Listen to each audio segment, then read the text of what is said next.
partager avec vous quelques pensées sur le temps. Pas la météo. On n'a pas besoin de se... Ça fait partie de nos sujets de discussion. Mais on peut voir dès le début de la Bible, dès le livre de la Genèse, que le temps c'est quelque chose d'important pour Dieu. Regardez avec moi dans le chapitre 1er.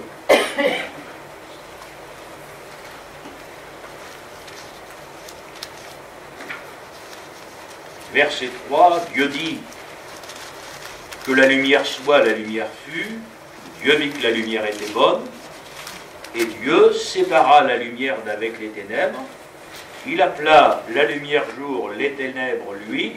Ainsi, il y eut un matin, et il y eut un soir, ce fut le premier jour. Vous regardez au verset 14. Il y ait des luminaires dans l'étendue du ciel pour séparer le jour d'avec la nuit, que ce soit des signes pour marquer les époques, les jours et les années. Donc on voit dès le départ, on voit dès la création que Dieu a voulu marquer la création par le temps. Donc c'est lui qui a créé les jours, qui a créé les nuits, c'est lui qui a placé les astres dans le ciel. Eh bien, comme nous le dit la parole de Dieu, nous le croyons, pour qu'il soit des signes en ce qui concerne les époques, les jours et les années. Ça, c'est une notion du temps que nous avons bien. Et il en est une avec laquelle nous avons un petit peu plus de difficultés, c'est celle que nous trouvons dans le psaume 90. Alors je dis entre autres, parce qu'il n'y a pas que là. Mais psaume 90, verset 4,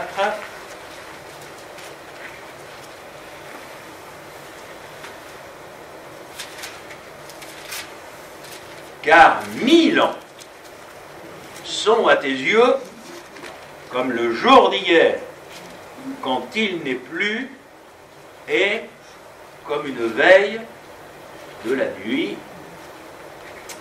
Amen. Donc là déjà nous réalisons que oui, notre Dieu c'est un Dieu qui fonctionne avec le temps, c'est lui qui a créé les journées, les années, les époques, mais celui qui a créé ces années, ces époques, c'est un Dieu éternel. Et la parole de Dieu se charge de nous rappeler que si pour nous 1000 ans, c'est quelque chose d'extrêmement important, pour Dieu, c'est comme une seule journée. Je pense que vous connaissez bien le psaume 37 au verset 25. Je ne peux pas l'ignorer, c'était un des textes favoris de mon papa, qu'il citait souvent. Psaume 37, verset 25. J'ai été jeune et j'ai vieilli, mais je n'ai jamais vu le juste abandonné, ni sa postérité mendiant son pain. Ainsi donc, il y a cette réalité que certains vivent avec facilité, d'autres beaucoup de difficultés. Je me souviens, lorsque j'étais pasteur dans l'église de Cherbourg, nous avions une chère sœur. Il m'est arrivé quelquefois de lui dire, mais est-ce que vous vous rendez compte de l'âge que vous avez? Quand je lui disais ça, elle avait 88 ans, 89 ans, voyez-vous, etc. Mais c'était une femme qui refusait de vieillir. Ah, j'ai essayé, en tant que pasteur, de lui faire comprendre que c'est biblique de vieillir. On a été jeune, on vieillit, bien évidemment. Et la parole de Dieu, dans tout ce temps qui passe, nous parle de la fidélité de Dieu. Alors, à l'aube de l'humanité, l'homme vivait beaucoup plus longtemps qu'aujourd'hui. Et c'est au chapitre 6 de la Genèse que Dieu a décidé de raccourcir le nombre des années des hommes. Et il va dire, mon esprit ne restera pas toujours dans l'homme, car l'homme n'est que chair. Désormais, ses jours seront de 120 ans. Donc là déjà, on se rend compte par rapport aux premiers êtres qui étaient sur la terre, que le nombre des jours pour les hommes a réduit. Si vous avancez un petit peu dans votre Bible, quand vous arrivez au psaume 90, au verset 10, vous connaissez ces versets, là cette fois-ci il est dit, les jours de nos années s'élèvent à 70 ans, et pour les plus robustes, à 80 ans. Donc on a des robustes au milieu de nous. Amen. Mais ce qu'on voit, c'est quand même, on est passé de 120 à 70, 80. Et franchement, frères et sœurs, je ne crois pas que ce qui soit important, ce soit de vivre 70 ans, 80 ans ou 120 ans. Je crois que la véritable question, c'est qu'est-ce que nous faisons de ces années que le Seigneur nous donne. Je crois que nous aimerions tous vivre vieux et en pleine forme, quand c'est possible. Moi, j'avais vu là une fois un journal télévisé, ce centenaire qui faisait du vélo, là, etc., qui ne voulait pas de des records. Bon, j'ai envie de vous dire, vieillir comme ça, c'est bien. Après, vous et moi, si on a un petit peu d'objectivité dans le regard, on est obligé de reconnaître qu'il y a quand même peu de personnes qui vieillissent comme ça. Et que la vieillesse n'est pas forcément, bien évidemment, quelque chose de facile à vivre, puisque la parole de Dieu nous dit que l'être extérieur, il se détériore. Mais elle dit aussi que l'être intérieur, lui, il se renouvelle. Béni soit Dieu. Donc, ma pensée de la part du Seigneur pour nous ce matin, c'est celle-là. Se dire, voilà, nous vivons un certain nombre d'années sur la terre. Qu'est-ce que nous faisons de ces années que le Seigneur nous donne? À quoi est-ce que nous les consacrons? L'apôtre Paul disait aux chrétiens de l'Église de Rome, nul ne vit pour lui-même. Et il disait aussi, nul ne meurt pour lui-même. Si nous vivons pour le Seigneur. Si nous mourons pour le Seigneur. Soit donc que nous vivions, soit que nous mourions, nous sommes au Seigneur. Que quelqu'un qui ne connaît pas le Seigneur, dans notre vocabulaire on va l'appeler un inconverti, puisqu'il ne connaît pas le Seigneur, il ne va pas vivre pour Dieu. Donc que ses regards, ses désirs, ses affections, mettez derrière tous les mots que vous voulez, que tout ça soit tourné vers lui, c'est normal, c'est humain. Et c'est le lot de tous les hommes. Mais comme le Saint-Esprit le rappelle par la bouche de Paul, nous sommes au Seigneur. Dites-moi un amen. Amen. Voilà. Je vois que vous n'êtes pas encore mort. Nous sommes au Seigneur. Il n'y a rien de commun entre un chrétien et un inconverti, puisqu'il n'y a rien de commun entre les ténèbres et la lumière. Donc à partir du moment, quand je dis nous sommes convertis, aujourd'hui je suis obligé de dire que nous nous sommes vraiment convertis. Une vraie conversion, c'est passer des ténèbres à la lumière. C'est pas seulement j'ai pu avoir peur de l'enfer, je vais aller au ciel. c'est à partir du moment où je me convertis, désormais je vais vivre pour Christ. Le but de ma vie, le centre de ma vie, le temps que le Seigneur me donne, désormais, il est pour Christ. Mais mes désirs, mes affections, mes attentions, c'est Jésus. Désormais, nul ne vit plus pour lui-même. Ça ne veut pas dire que nous n'avons plus aucune affection terrestre, etc. C'est une mise en pratique de Jésus qui nous dit « Cherchez premièrement le royaume et la justice de Dieu ». À partir du moment où nous sommes réellement au Seigneur, mais il y a des priorités dans notre vie. Et ces priorités, si nous sommes vraiment au Seigneur, elles ne peuvent être que spirituelles. Or, ce que j'ai été amené à constater, parce que même si mes enfants me disent que j'ai du mal à le reconnaître, il paraît que j'ai vieilli aussi. Et en vieillissant, on acquiert quand même une certaine expérience, y compris dans le service. Et ce que j'ai remarqué, en voulant une fois de plus être vrai, vous savez que je ne peux pas être autrement, j'ai remarqué que dans les églises, la relation entre les chrétiens et Dieu, c'est pas moi pour Dieu, mais c'est si souvent Dieu pour moi. Et en fin de compte, on dit tous amen quand on entend l'apôtre Paul par le Saint-Esprit dire « Nul ne vit pour lui-même ». On est d'accord, Seigneur, ma vie pour toi et ça, mais dans le concret. Parce que moi je crois que ce qui est important, c'est le concret. C'est ma manière de vivre, c'est ma relation avec Dieu.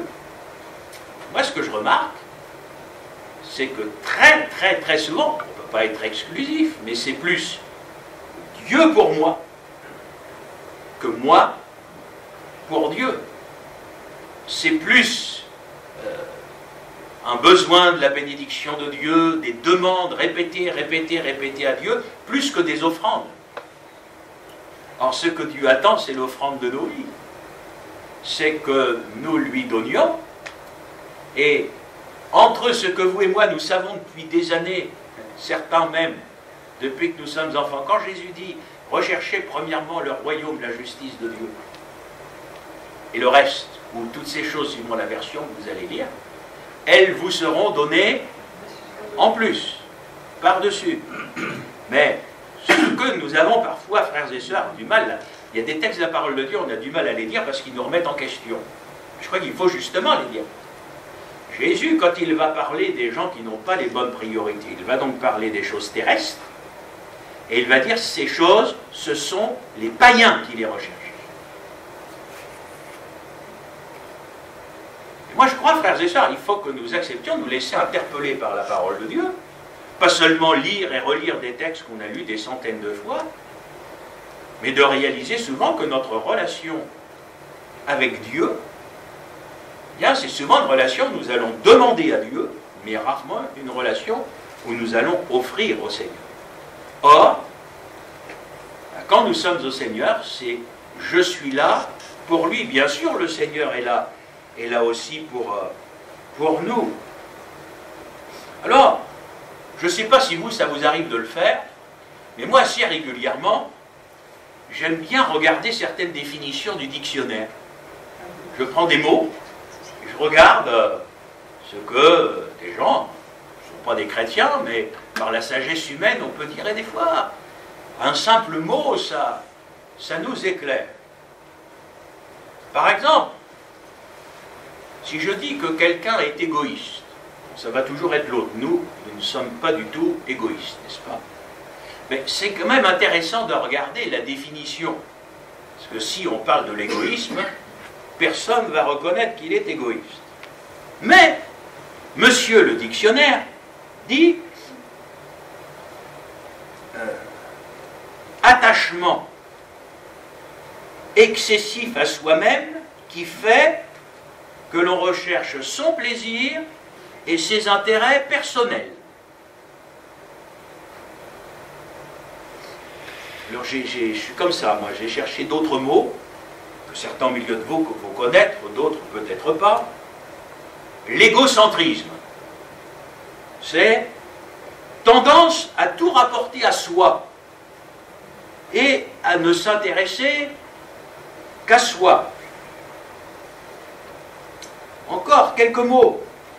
Pour ça, c'est bien que je donne la définition du dictionnaire, on n'a pas tous le même vocabulaire. L'hédonisme,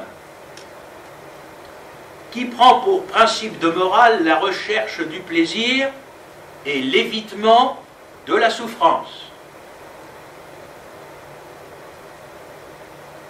Un épicurien, personne qui recherche exclusivement les plaisirs de la vie, la satisfaction matérielle, bon vivant. Frères et sœurs, quand vous lisez plutôt les définitions que des mots, je comprends tout à fait que ça ne fasse pas partie forcément du vocabulaire qu'on va utiliser dans la conversation courante. Mais quand même, je crois que quand on est devant le Seigneur, il faut être vrai. Et si on est vrai devant Dieu, je crois que souvent, notre personne, elle est au centre. Et ce n'est pas toujours Jésus qui est au centre. Moi, je ne pense pas que le Seigneur Jésus, ce soit un distributeur de bénédictions. Et on vit dans une société de consommation.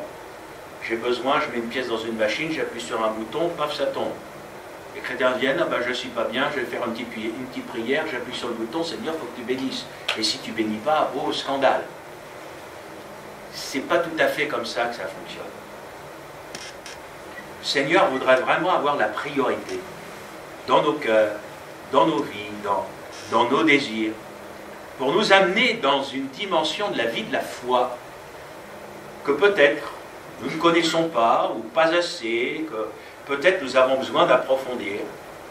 C'est de ne pas mettre ces choses, ces besoins terrestres, toujours en priorité devant nous. Et de mettre les besoins spirituels en priorité devant nous avec la foi que si nous recherchons les choses spirituelles, les choses qui sont inhérentes à la vie des hommes, bien le Seigneur nous les donnera. Le Seigneur pourvoira, parce que le Seigneur connaît nos besoins.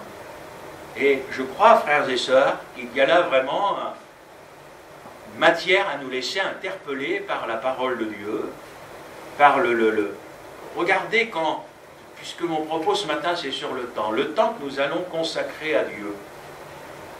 S'il fallait que nous analysions un petit peu le temps que nous passons devant Dieu, combien de temps est-ce que je vais passer à demander des choses à Dieu? Si on prend un petit peu, soyons vrais, on prend notre prière, on se dit, voilà Seigneur, imaginons par exemple, Seigneur, si je fais le calcul, je te prie, on va dire une demi-heure par jour. Seigneur, si je te prie une demi-heure par jour, dans cette demi-heure, combien de temps est-ce que je vais consacrer à te demander des choses? J'ai tendance à vous dire la majorité du temps. Ensuite, combien de temps est-ce que je vais consacrer à te dire merci pour ce que tu as déjà donné? Est-ce que vous croyez que ça doit faire partie aussi de notre vie de prière? Voyez-vous? La reconnaissance, la louange. Oui, Dieu a fait pour nous de grandes choses.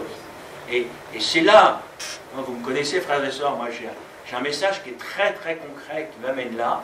Et quand on regarde, c'est comme ça, c'est pas du tout un jugement quoi que ce soit. Même quand on regarde nos réunions de prière, on va plus prier pour de la bobologie, pour le bobo qu'on a à la jambe, pour ceci, cela, etc. Je ne dis pas que c'est pas important, mais on va plus prier pour ça que pour le salut des âmes. On va plus prier pour ça que pour nos familles qui ne sont pas encore au Seigneur, etc. Et ça, moi je vous dis de la part du Seigneur, ça c'est pas normal. Ça c'est pas normal, parce que derrière, le Seigneur n'a pas dit qu'il ne fallait pas prier pour les besoins des hommes, pour notre santé, etc. Mais le plus important, c'est pas ça. Parce que ça, j'ai envie de vous dire, c'est ce qui va animer aussi celui qui ne connaît pas le Seigneur. Il va avoir les regards tournés vers ses besoins. Inévitablement, on va l'avoir. Mais nous, nous sommes au Seigneur. Et nous savons qu'il y a des choses qui sont plus importantes que celles-là. Et le spirituel, c'est plus important que cela. Être prêt à rencontrer Dieu, c'est plus important qu'être en bonne santé. Et je ne suis pas tout à fait convaincu que dans l'esprit de tous, le fait d'être prêt est la priorité sur le fait d'être en bonne santé. Regardez les vœux que vont prononcer les inconvertis. Je vous souhaite une bonne année et une bonne santé. L'apôtre lui dit, moi je souhaite que tu prospères à tous égards comme prospère l'état de ton âme.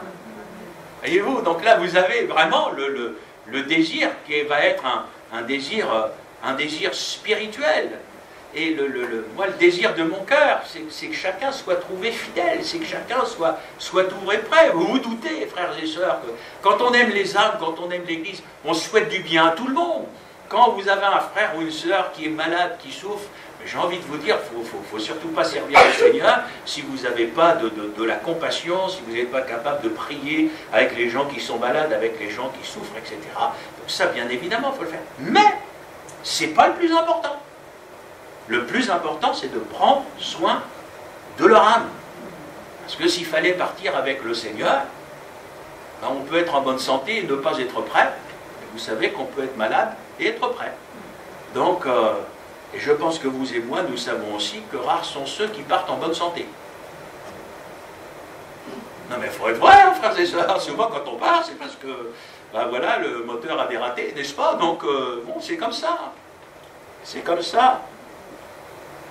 Jean disait dans sa première épître, tout ce qui est dans le monde, la convoitise de la chair, la convoitise des yeux, l'orgueil de la vie, tout ça ne vient pas du Père, mais vient du monde. Le monde passe, sa convoitise aussi, mais celui qui fait la volonté de Dieu demeure éternellement. 1 Jean chapitre 2, verset 16. Donc il y a deux manières de vivre. Une qui va consister à rechercher la volonté de Dieu, pour faire la volonté de Dieu, pour s'attacher aux choses d'en haut, aux choses impérissables, aux choses éternelles. Et puis une autre manière de vivre qui ressemble à la manière de vivre des inconvertis, de ceux qui ne connaissent pas le Seigneur et qui consiste à rechercher les plaisirs de la vie, à tout centrer sur soi-même, à mettre notre personne, en fin de compte, à la première place pour la satisfaction de nos besoins. On voit bien, frères et sœurs, que cette notion du temps qui passe, elle est attachée à l'humain, elle est attachée à la chair, et que ça commence, en fin de compte, j'ai presque envie de vous dire, dès qu'on vient au monde, hein, ça commence dès l'enfance. C'est facile de voir comment des enfants peuvent être attirés par le monde. J'espère que vous avez des yeux pour voir ça, parce qu'autrement... Et c'est vrai que le monde attire les enfants, le monde attire les jeunes. C'est une tentation qui n'attend pas que nous soyons des gens adultes pour arriver. Le monde a un pouvoir de séduction terrible, et c'est quelque chose qui commence dès l'enfance. Alors, le Seigneur je ne l'ai pas fait exprès, je vous promets, mais ce matin j'ai beaucoup de gros mots dans ma prédication. Il ne nous demande pas de vivre comme des ascètes. Les ascètes, ce sont ceux qui vont s'imposer sous couvert spirituel, mais toutes sortes de privations, toutes sortes d'austérité. Si je schématise un petit peu cet enseignement, c'est l'enseignement des monastères, où on s'en va, on s'exclut du monde, on va se mettre là dans une maison à la montagne. Vous savez, là, on n'aura contact avec personne, le monde ne nous atteindra pas, on va faire vœu de pauvreté, de ceci, de cela, etc. Mais en fin de compte, frères et sœurs, c'est pas comme ça que le Seigneur nous demande de vivre. Le Seigneur, vous connaissez la prière sacerdotale, il a dit, je ne te prie pas de les ôter du monde. Je te prie de les préserver du mal. Parce que le Seigneur nous a laissés dans le monde, pour que dans le monde nous soyons la lumière du monde. C'est tellement plus facile de vivre dans une bulle. Et vous savez, frères et sœurs, ça a toujours été un piège pour les chrétiens et pour les églises. Hein. On se crée notre petite bulle, on est bien protégé, etc. Enfin, soi-disant des influences extérieures. Mais ce n'est pas comme ça que le Seigneur désire que nous vivions. Si nous savons entendre la voix de Dieu dans sa parole, regardez la comparaison que le Seigneur Jésus va faire entre les jours qui vont précéder son retour et les jours qui ont précédé le déluge au temps de Noé. Vous avez une image des priorités des hommes.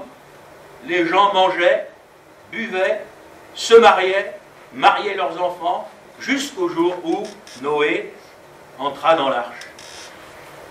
Est-ce que ça a changé aujourd'hui? C'est exactement la même chose.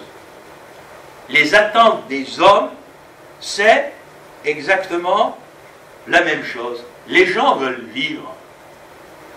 Et dans ce qui se passe dans notre époque, vous allez retrouver les mêmes attentes. Et vous allez retrouver les mêmes attentes, malheureusement, dans le monde chrétien. Aujourd'hui, vous avez des gens qui veulent être chrétiens, mais qui veulent vivre la même vie que ceux qui ne le sont pas.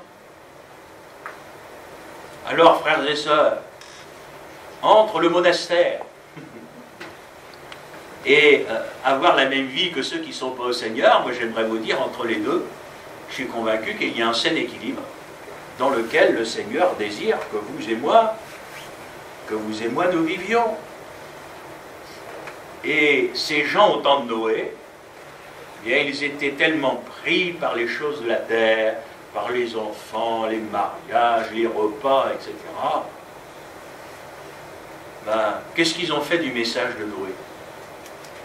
Rien. Voyez-vous, frères et sœurs, quand on s'attache aux choses de la terre, à ces choses d'en bas, le message, Noé, le message, il était là, hein. Mais ça n'a eu aucun effet sur ses contemporains. Alors qu'en est-il pour vous comme pour moi aujourd'hui? On se rend compte qu'en fait, le cœur de l'homme, il n'a pas changé. Alors bien sûr, les temps ont changé, la manière de vivre a changé. S'il fallait que Noé construise l'arche aujourd'hui, ça irait certainement beaucoup plus vite, parce qu'il y aurait du matériel, il y aurait ceci, il y aurait cela. Mais le cœur des hommes, il reste exactement le même, et c'est ce que le Seigneur Jésus a voulu expliquer. J'ai été jeune, j'ai vieilli, ça c'est une réalité. Moi ce matin je dis, comment vieillissons-nous? Vous ne me répondez surtout pas. Mais pourtant c'est une question vraiment importante. Comment vieillissons-nous? Alors que nous vieillissons, qu'est-ce qui nous motive? Qu'est-ce qui nous motive, frères et sœurs? Qu'est-ce qui, à nos yeux, aujourd'hui, est important? Qu'est-ce qui est le plus important? Voilà, on a tous des ministères différents. Moi, le mien, ceux qui me connaissent le savent. Je ne fais pas mourir les gens, rassurez-vous. Mais mon ministère a quand même souvent été marqué par nombre d'inhumations. Et j'ai souvent eu à accompagner des frères et sœurs jusqu'à la fin dans leurs derniers moments. Si vous saviez combien j'ai rencontré de chrétiens, alors que l'évidence du départ vers la patrie céleste était là, à un moment il faut partir, mais ils ne voulaient pas partir. Ah, avant de mourir, je voudrais voir ma petite fille qui va naître. Je lui dis, mais tu vas voir Jésus. C'est mieux que la petite fille. Ah, je veux bien voir Jésus, mais je voudrais voir la petite fille d'abord. Mais quand Paul dit mourir met un gain, être avec Christ, c'est ce qu'il y a de mieux, c'est ce qu'il y a de meilleur. Et quand on se retrouve parfois face à l'échéance, la fin de cette vie terrestre pour entrer dans l'éternité, on voit la réalité de l'attachement des cœurs. Et moi je vous dis, frères et sœurs, par expérience, avec la pratique, qu'il y a une multitude de frères et sœurs dans nos églises qui sont attachés à la terre, qui sont attachés aux choses d'en bas, et parfois plus attachés aux choses d'en bas qu'aux choses d'en haut. Au point que le jour où il faut partir, ils ne veulent pas y aller en haut. Ils veulent rester en bas parce qu'ils sont plus attachés aux choses d'en bas qu'aux choses d'en haut. Alors, pour ça je vous dis, oui, nous avons... Alors, il y a des jeunes au milieu de nous, c'est très bien. On vieillit toujours trop vite, le temps passe trop vite, et je crois que plus l'on vieillit, plus le temps passe vite. Mais mon frère, ma soeur, comment est-ce que vous et moi, nous vieillissons? Alors, il y a des choses contre lesquelles on ne peut rien. Moi, je suis malheureux quand je vois des frères et sœurs qui finissent dans la maladie d'Alzheimer, qui perdent la tête, qu'on est obligé de placer dans des maisons spécialisées et tout ça, mais j'ai envie de vous dire, ça fait partie de la vie. Et c'est vrai, quelque part, c'est quelque chose de difficile à vivre, et pour la personne, et pour les accompagnants, si vous voulez, bien évidemment, mais tant que nous avons, je veux dire, tant que nous avons notre tête, nul ne vit pour lui-même, mais nous vivons pour le Seigneur. Le temps passe, c'est évident, tout le monde va dire oui, ça passe vite, mais à quoi est-ce que nous employons notre temps? Je ne suis pas en train de vous dire, vous savez, on a connu tellement de dérives, vous allez dire, prier sans cesse, il aurait bientôt fallu qu'on prie 24 heures sur 24. Vous pouvez toujours essayer. Hein. Moi, ça ne me pose pas de problème, essayez de prier 24 heures sur 24, vous allez voir combien de temps ça va durer. Hein. Ça ne va pas marcher longtemps. On se doute bien que c'est être dans un esprit de prière, c'est être en communion avec Dieu. Ça n'a rien à voir, Dieu n'a jamais un chronomètre dans la main pour voir combien de temps on prie, frères et sœurs. Mais se dire, mais aujourd'hui, dans mes journées, et voyez-vous, franchement, hein, je suis profondément marqué par cela. Je crois que j'ai été interpellé par le Seigneur là, depuis la rentrée. Je suis en train de faire le constat que les apôtres ont fait au départ. Et je suis vraiment en train de me dire, mais Gilles, tu es en train de consacrer beaucoup trop de temps à des choses qui ne font pas partie du ministère. Un serviteur de Dieu, ce à quoi il est appelé, c'est à la prière et à la prédication de la parole de Dieu, ça c'est clair. Et aujourd'hui, frères et sœurs, on est submergés par tout un tas de tâches qui vont empiéter là-dessus. Et j'ai envie de dire, ça c'est pas normal.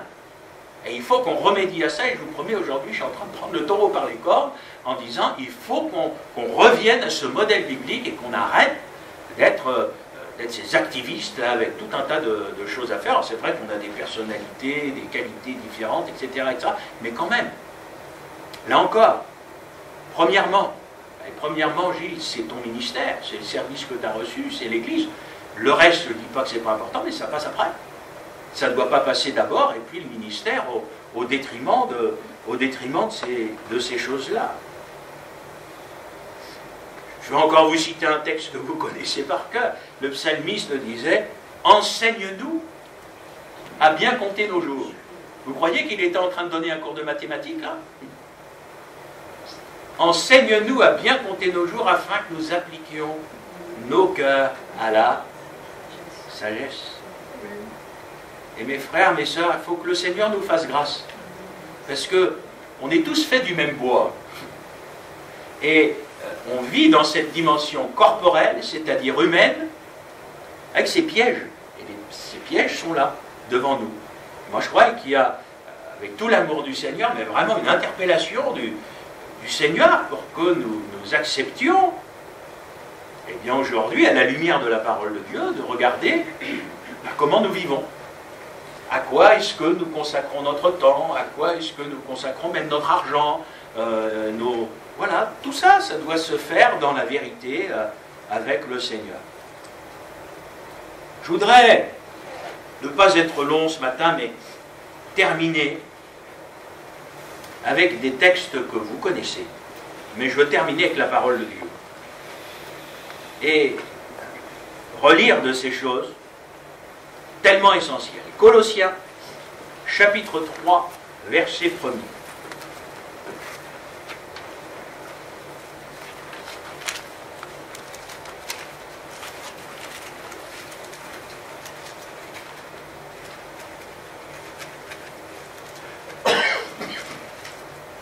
Si donc vous êtes ressuscités avec Christ, cherchez les choses d'en haut, où Christ est assis à la droite de Dieu. Attachez-vous aux choses d'en haut et non à celles qui sont sur la terre. Car vous êtes morts et votre vie est cachée avec Christ en Dieu. Quand Christ, votre vie, paraîtra, alors vous paraîtrez aussi avec lui dans la gloire. Matthieu, chapitre 6.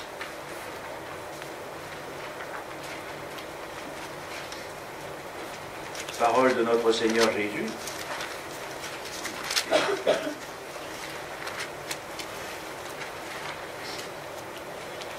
Verset 19.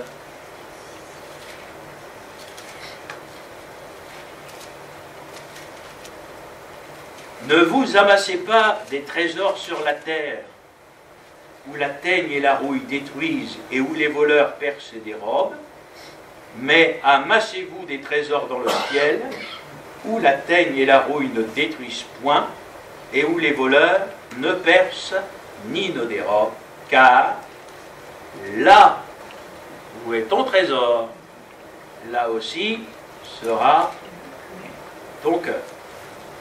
Et puis encore dans les Éphésiens, chapitre 5.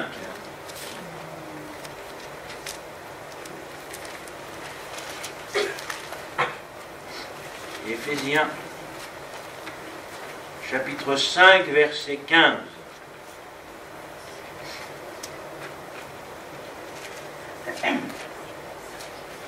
Prenez donc garde, afin de vous conduire avec circonspection,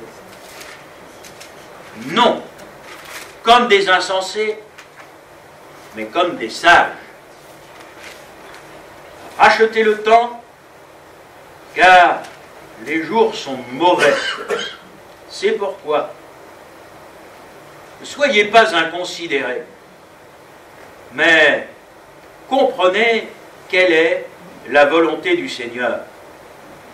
Ne vous enivrez pas de vin, c'est de la débauche, mais soyez au contraire remplis de l'esprit.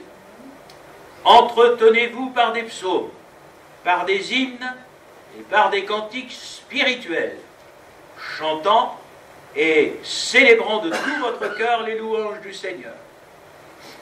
Rendez continuellement grâce à Dieu le Père pour toutes choses, au nom de notre Seigneur Jésus-Christ, vous soumettant les uns aux autres dans la crainte de Christ. Amen. Racheter le temps, se détacher des choses d'en bas, s'affectionner, j'aime bien les mots, s'affectionner aux choses d'en haut, non à celles qui sont sur la terre. Enseigne-nous à bien compter nos jours. Frères et sœurs, le temps, c'est important. Combien de temps nous reste-t-il encore à vivre ici-bas sur cette terre?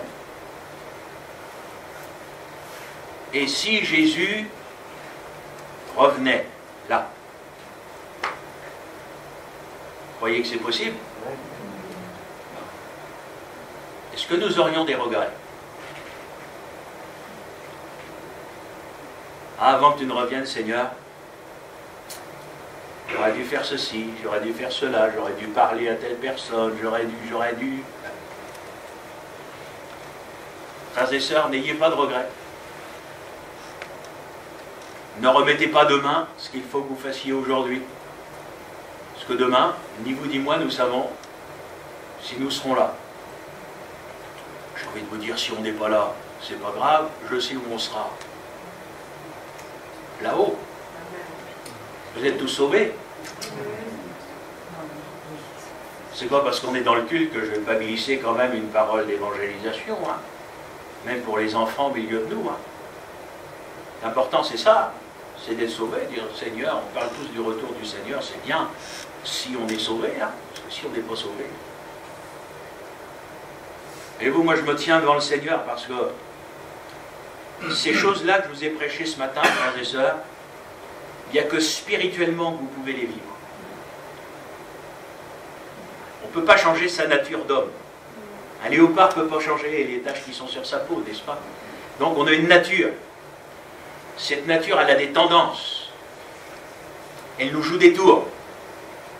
Ce qu'il faut, c'est que non pas nous la caressions dans le sens du poil, c'est que nous nous tenions devant le Seigneur. Prenons conscience, justement, de ce que notre nature humaine est pour nous, de ce que la chair est pour nous, des entraves que tout cela met dans... et de nous tenir devant Dieu, afin de vivre, mais de le faire par le Seigneur, de vivre cette dimension spirituelle-là. Vous savez, le cœur d'un homme ne peut pas changer d'affection sans une intervention spirituelle. Alors ça se fait à la conversion, mais moi je crois qu'ensuite, dans notre progression avec le Seigneur, bien le Seigneur agit aussi dans nos cœurs. Il change nos cœurs, nos vies, nos goûts, nos affections, nos priorités. Et normalement, avec le Seigneur, on grandit. On ne voit pas quelqu'un pendant un certain temps, on le revoit, c'est comme un enfant. Après, on va dire, oh, comme il a grandi. Si on pouvait dire ça de la vie spirituelle de chaque frère et de chaque sœur. Frères et sœurs, que le Seigneur vous bénisse. Comme je dis souvent, je ne vous demande pas pardon d'avoir prêché, même si dans ce que je vous ai dit ce matin, ça peut peut-être remettre certaines choses en cause. Je crois que c'est pour le bien de notre âme, que le Seigneur nous aide à nous tenir devant lui, afin de vivre dans cette dimension-là, pour la gloire de son Saint. On prie ensemble.